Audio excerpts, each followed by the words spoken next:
Welcome to the second episode of the College Casual Show. First episode was, I'd say a week ago, on Wednesday.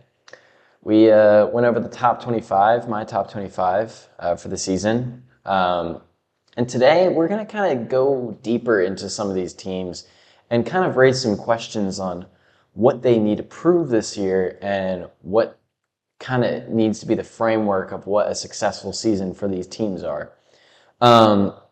Now, I'll list these teams. I'm going to go out in order. And we're going to start here with Michigan. Michigan this offseason, after Jim Harbaugh leaves to go to the Chargers, the same message has been portrayed every time they've been asked or they've been interviewed about what is going to change.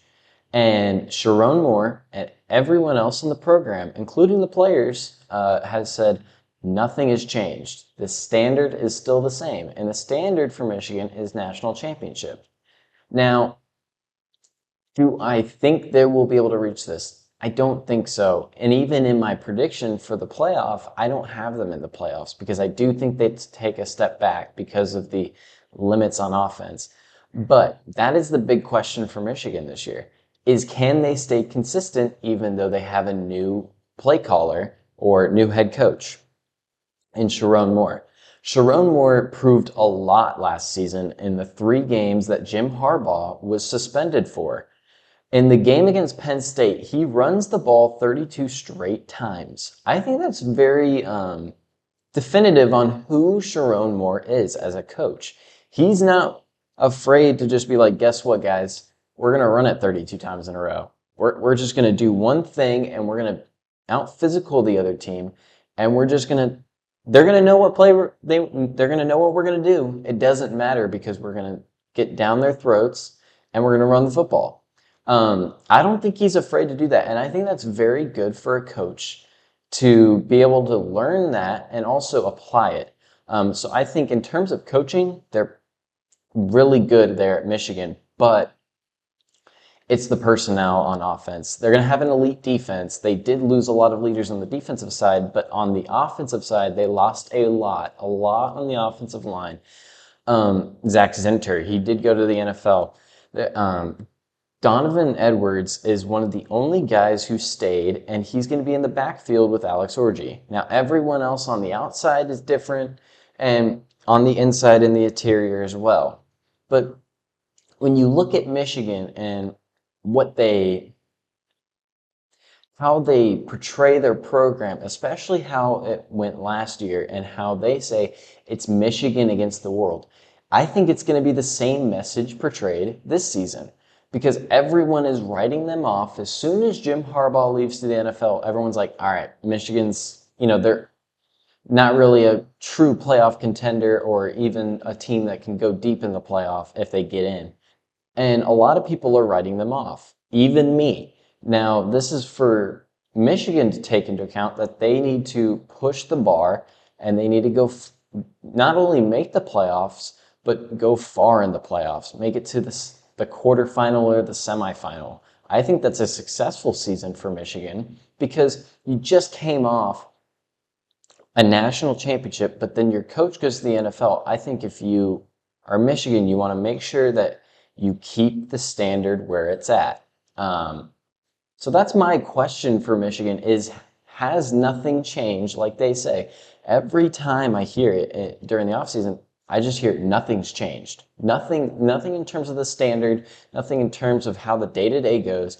Everything is the same, which honestly actually bodes well for Michigan because if you look at how their program was and how they developed their talent, they don't have to go into recruiting of the transfer portal as big as some other programs like Ole Miss or even Ohio State. And they've proven that they can beat the big dogs like Ohio State or Georgia.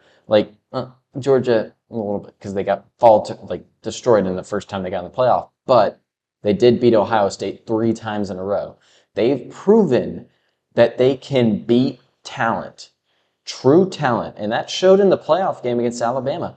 If you look at the talent on Alabama's roster and you look at the recruiting class from Alabama, you can see a considerable difference. But then you look at the personnel and how they move throughout the football field and the schematics of the game, you realize that Michigan has the edge in terms of physicality and scheme. And that's not changing there at Michigan. Scheme is not changing.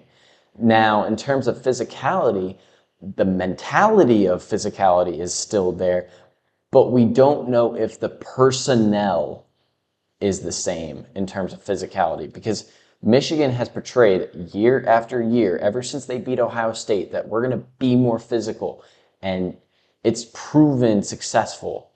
Now, can they keep that going? All right, moving on. All right, we got Alabama. And the question for Alabama is, will Kalen DeBoer continue the storied success at Alabama? That's the big question. It's a lot like Michigan. Does anything change for Alabama? I mean, in terms of recruiting, nothing has changed. Alabama is still second they finished second in the class of 2024. Nothing changed there. And for the future, I think Kalen DeBoer will crush it in the recruiting aspect of the game.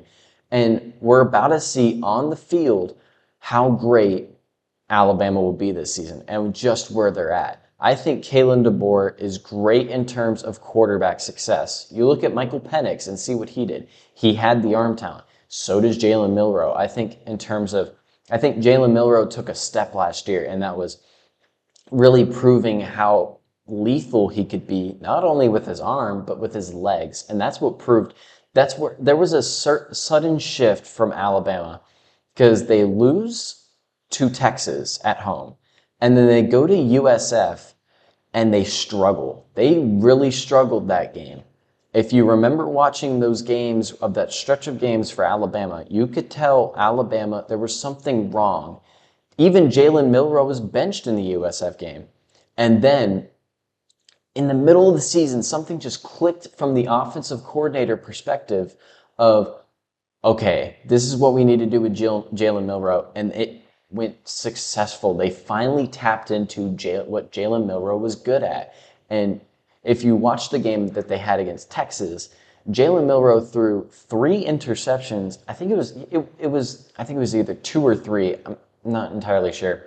But he throws many interceptions against Texas, and you can see he wasn't reading the field how you would want your quarterback to read the field. And it was mainly because of the reason they weren't tapping into what makes Jalen Milroe really good, and that's his legs. The fact that he can escape the pocket, get outside, make plays, be a true playmaker on the outside, and then utilize the athletes on the outside for doing that. And I think that's what really turned the tide for Alabama, and that's why they beat Georgia. And then that's why I got really close with Michigan, is because Jalen Milroe is, by the way, a physical quarterback. Have you ever seen this dude's big? He's huge, jacked. I mean, for the quarterback position, I think if Kalen DeBoer can tap into what got tapped into last year and take it to the next level with Jalen Milroe, which would be very scary for the SEC. I don't think the SEC wants to see that. I think for Kalen DeBoer, it's, will the success of Alabama and staying in that playoff success, because it's not just making the playoff. Because in the past years, it's always been either make the playoff, win the national title, or it's bust. It's a disappointing season. If you don't make the playoff, it's really disappointing. And you can hear Nick Saban say that. Saban has said that in the past, that the expectations at Alabama are just different than everywhere else. It's even different than at Georgia. Because from Georgia's perspective, look at this. I'm going to go off topic here for a second. They win 2 national titles in a row, but they still have a problem. What's their problem? They can't beat Bama. They can't beat Alabama. There's a reason why the expectations of being at Alabama is just different than any other place in the country. Because at Alabama, it really is national championship or bust. You really expect Bama to win the title every year because of the talent, the coaching, and the scheme of Alabama and the mentality of Alabama and the fact that we're Alabama, we're going to beat you. I mean, so if you look at it from that perspective and you see the question really is, does Kalen DeBoer continue that at Alabama? That's a very important question for DeBoer and his first year at Alabama. All right, we're going to move on to a much different team. Penn State. This team, so with Penn State, they've only gotten over the hump once, and that was in 2016. What day is it? By the time I'm recording this, it's August 23rd, 2024. So the last time they got over the hump was 2016 against Ohio State at home when they were unranked and 4-2. Ever since then, they have not beaten Ohio State, and ever since Jim Harbaugh went on the run he did at Michigan, they haven't beat Michigan. So for Penn State, it is really important because you look at their schedule and it bodes favorably for them because all they have to play is USC and then Ohio State, and Ohio State is at home. That's very important information to intel because if you think about it, if Penn State plays their cards right, and if, let's say, they beat Ohio State, they finally get over that hump. They're making the Big Ten title game because they'll end up going undefeated because of how easy their schedule is in terms of the conference scheduling.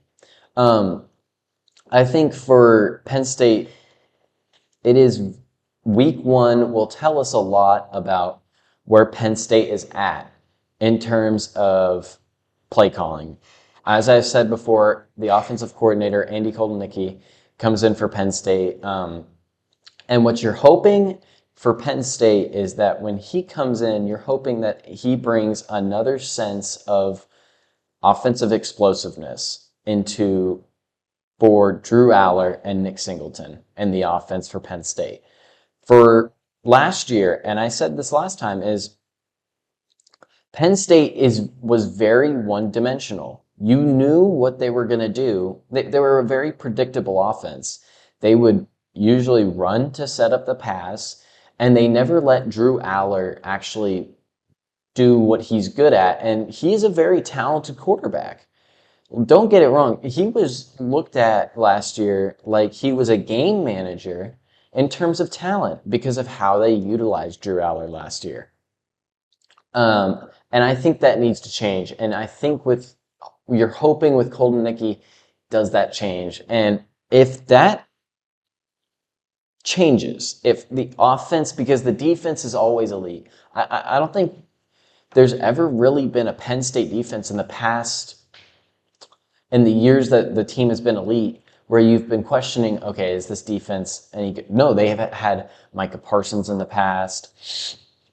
And so their defense is always elite. It's just the question of, is their offense going to be good? Because you've had the questions of when Sean Clifford was at quarterback will he stop turning the ball over? Because Sean Clifford had that issue. And now is Penn State going to stay conservative, or are they finally going to expand the offense and really run and really be more explosive down the field?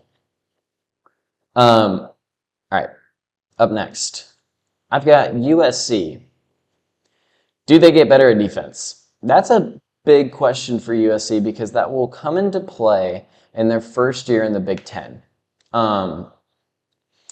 And for Lincoln Riley, I think his career at USC really hinges on this point, is he has never had do I say average, or he's never had an above average defense. He's had an average defense when Baker Mayfield was at quarterback for Oklahoma. It's the question of, can they have consistent play at defense that is above average? And Alex Grinch comes in, defensive coordinator, for USC. Um, and for it's a lot like Penn State. Will they just can they just be better at defense? Because they're so good on offense. Lincoln Riley is one of the best offensive play callers in the country. I mean, I don't think there's many guys that are better at what they do. Um, I mean, there's a couple guys like Chip Kelly that are run first court or play callers in terms of offense, because you may think Lincoln Riley is a run and gun kind of guy that um, really has the pass set up the run. No, it's the other way around, and that's what makes it so easy for college quarterbacks to come in, be plugged in, and be ready to play, and have it be so easy to play because of how well they run the football. Um, you look in years past, the reason why Oklahoma, when Lincoln Riley was the coach, you could just plug in a quarterback, and it was year after year they would have successful play at quarterback. Baker Mayfield, Kyler Murray for a year, and then Jalen Hurts for a year.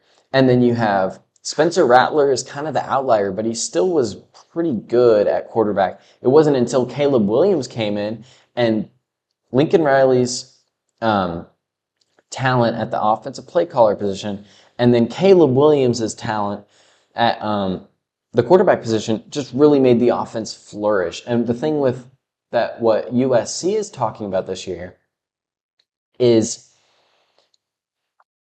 Miller Moss is a better fit for the offense at USC and what Lincoln Riley likes to do than Caleb Williams. Now, that's not a knock on Caleb Williams. That's just Caleb Williams was so great, you couldn't put a box. You couldn't put him in a box because that would just be limiting his play.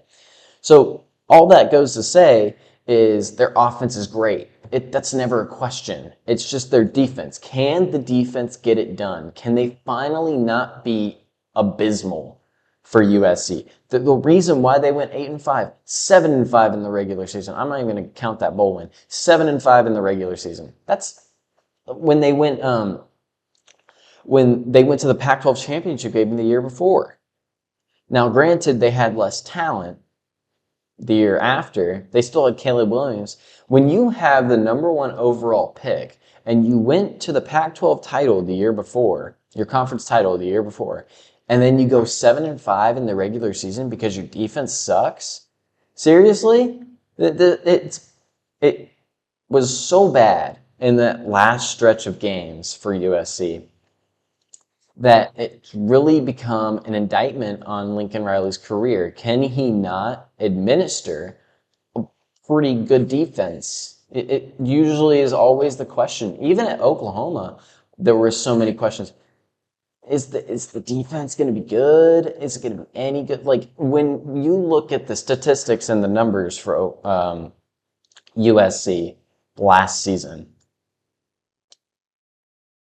they were not good at all.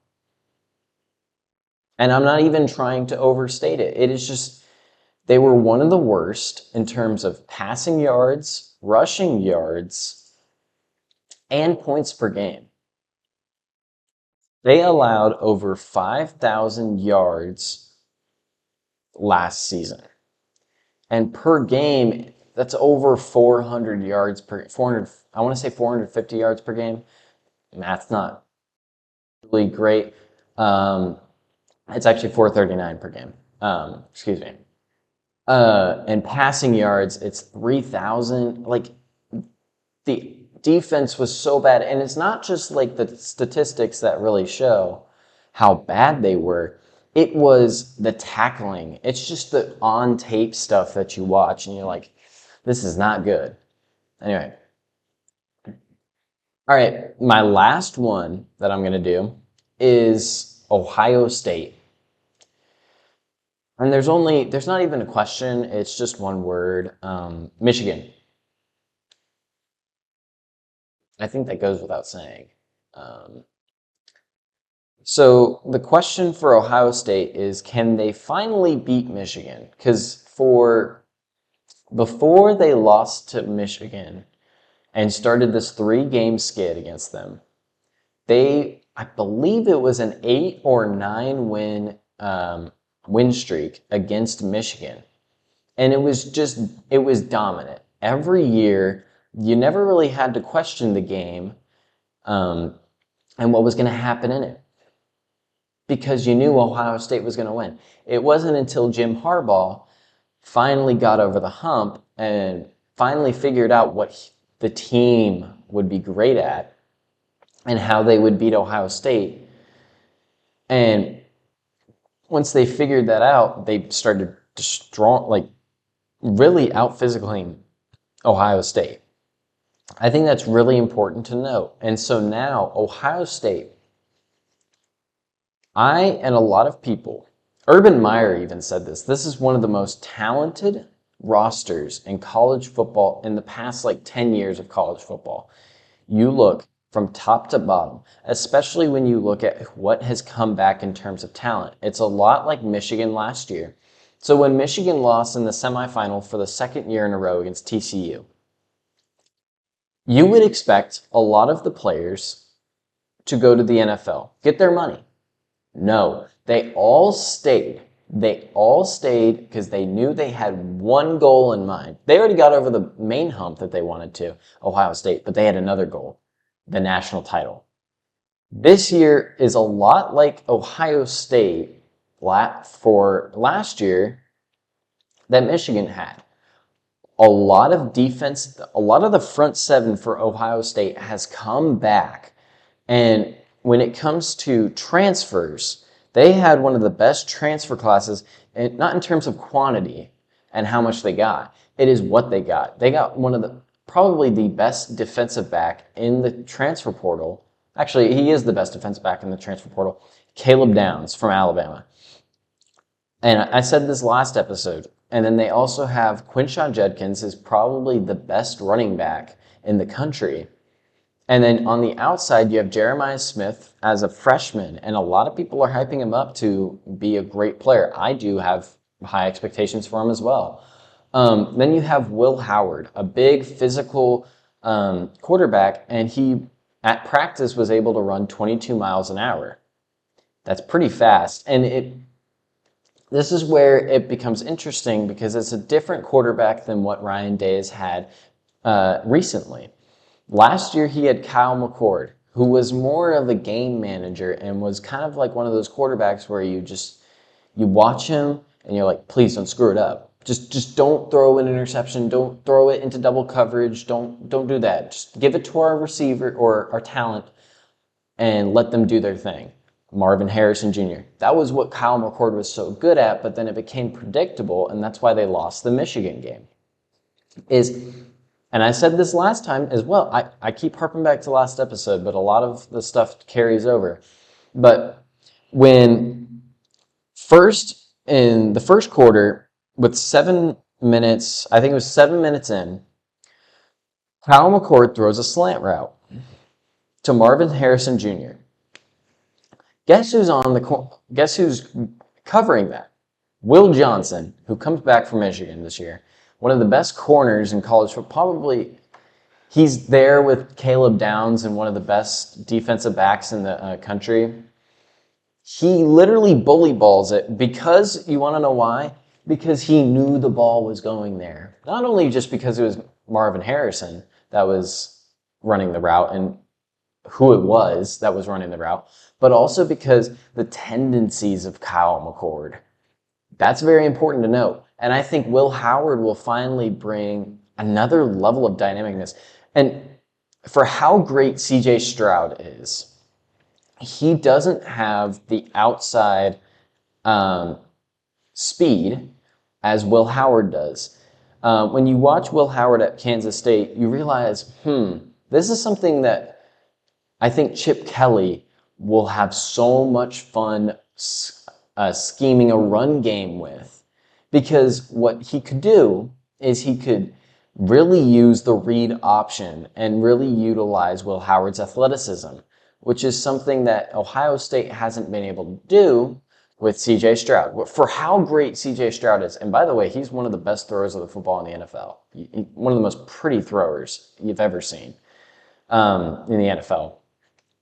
And for how lackluster Kyle McCord was at being athletic and more just like a stationary quarterback, stationary target, Will Howard brings another sense. I think he'll bring another sense for the offense for Ohio State. Now, that goes all to say, can they do it? Can they beat Michigan? That's their big question. That's like everything. It doesn't matter. No other games really matter. You could lose to Oregon. You could lose to Penn State. But if you beat Michigan, you not really beat Penn State because you're going to. I think a lot of people believe that they're going to beat Penn State, but I digress. It doesn't matter unless that last game of the season, the game, they beat Michigan. If they do that, they get in the playoff. I believe they win the national title this year. And I think they beat Michigan. I do think they slip up in the regular season against Oregon. But I'll get into that in this next little part. All right, my next little part. This is going to be an ongoing thing. For every week, I will have my own casual prediction. Now, we're embarking on week 0 of college football. I'm not really going to talk all that much about it because there's only really one game that's kind of worth watching because it's in Dublin. It's Florida State and Georgia Tech. But for the future, I'll have my predictions be based around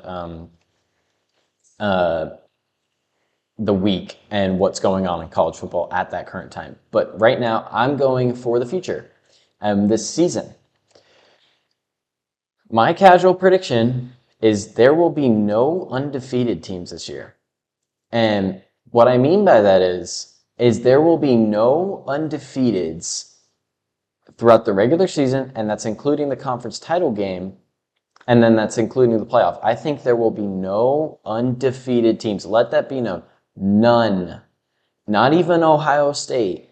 We're going into an era of college football where everyone is playing each other. That's including Ohio State. Ohio State has a pretty tough schedule. They have to play Oregon on the road, Penn State on the road, and then they get Michigan at home. I think they lose to Oregon. So even though I've been saying that Ohio State has the best veteran roster and the best roster in the country, I still think they lose a game just because of how tough their schedule is. And it goes the same way for Georgia. And if you look at my prediction for the college football playoff, which is on my Instagram page, if you see it, you're going to see that Georgia is at 6. Now, you may ask, why is this? Because I do think Georgia will beat Alabama, but I do think they're going to lose to Texas, and then I think they lose one more game in between Texas and the end of the season. And Texas will, and I don't think Georgia makes the conference title game. I think they're going to be 10-2, and somehow, some way, Missouri is going to sneak in. But that goes to all say that I don't think there's going to be any undefeated teams because of how competitive each conference is now.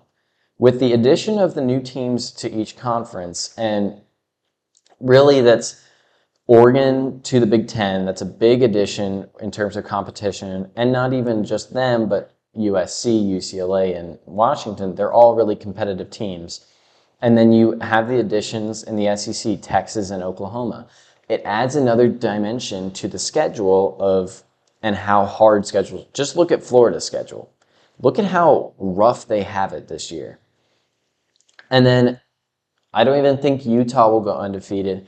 And that goes to say because Utah usually doesn't, they usually don't go undefeated when they win their conference. If you look in their years when they won the conference, they are usually a 10-2 team that goes into the conference title game.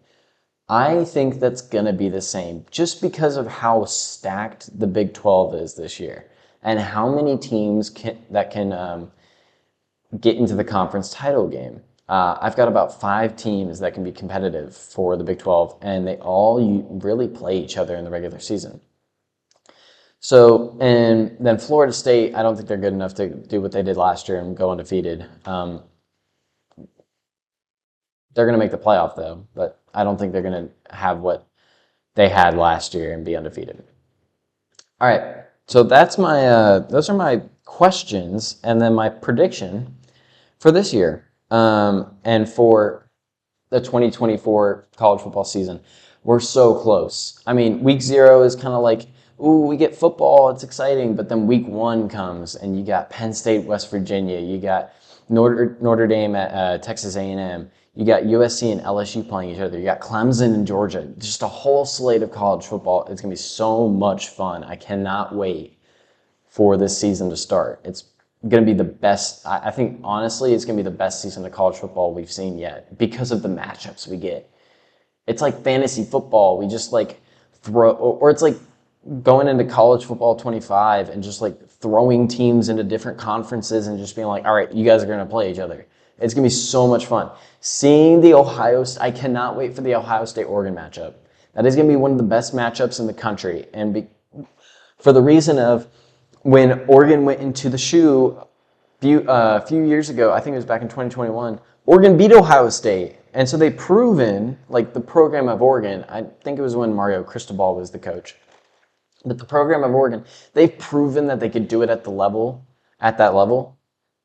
Now they get Ohio State at home. Those games are going to be so much fun. Texas playing at home against Georgia.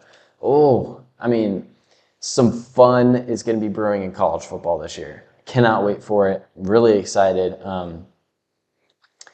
Throw a comment in and just give me a season prediction that most people wouldn't expect for college football. Let's start a discourse in the comment section, and even on the Instagram page and everywhere else you see me. Anyway, that's been the second episode of an ongoing show for college football and the College Casual Show. I cannot wait for our first season of the show to be where we have the first year of the college football, 12-team college football playoff. Exciting times. Not just for me, but for all of college football. Anyway, I'll see y'all in the next show, in the next episode. I'll give it a little outlook. Let's see. We're going to be talking about Clemson and Georgia. We're going to be talking about Notre Dame a lot on that show. I'm going to just preface that. And Texas A&M in that game. We're going to be talking a lot about week 1 matchups and what they mean maybe down the road and how the committee will kind of view them. Anyway, it's been the second episode. I'll see y'all.